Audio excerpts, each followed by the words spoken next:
In Los Angeles County, California, they actually put to rest a 36-year-old cold case of a serial killer that was active from 1981 to 1986 who thought he had got away with it.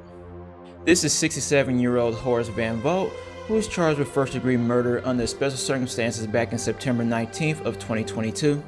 He was charged with the murders of 22-year-old Mary Dungan as well as 20-year-old Selena Koch, but there was also a third woman, 25-year-old Jenna Rowe, but he was charged for that back in 1988, but due to lack of evidence and the fact that DNA testing did not exist back then, he was acquitted of all charges. And then thanks to advancements in DNA technology, as well as investigative genetic genealogy, which I explained in another video before, they was actually able to link Vaultz to the crimes where he was actually charged for.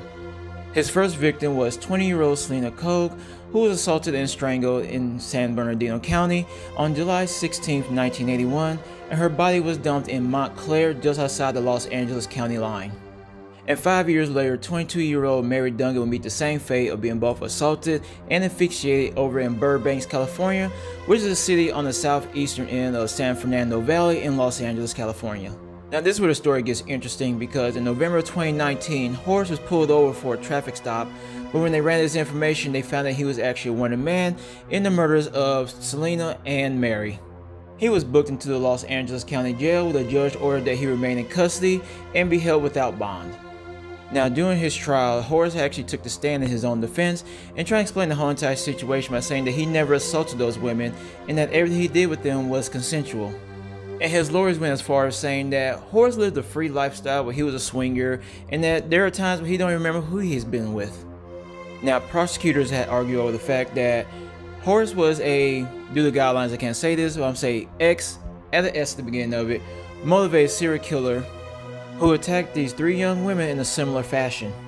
Now the prosecutors had used the Jenna Rowe case to their advantage by re-evaluating the evidence in which the DNA came back as a positive match for Horace. And so since he was already tried for that and found not guilty due to double jeopardy, they can only use the case as a way of establishing patterns.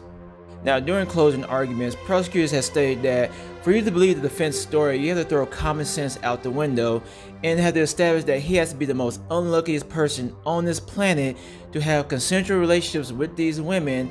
This will be followed by a serial killer that will go ahead and unalive them afterwards. And the defense team would end their arguments by saying that just because his DNA was at the scene, does that mean he actually unalived these women? It would just state that he was there. So after 4 days of deliberation, the jury came back with a guilty verdict for Horace, in which the fans were actually happy because they felt like justice was served. And on September 19th of 2022, Horace was given a life sentence without parole.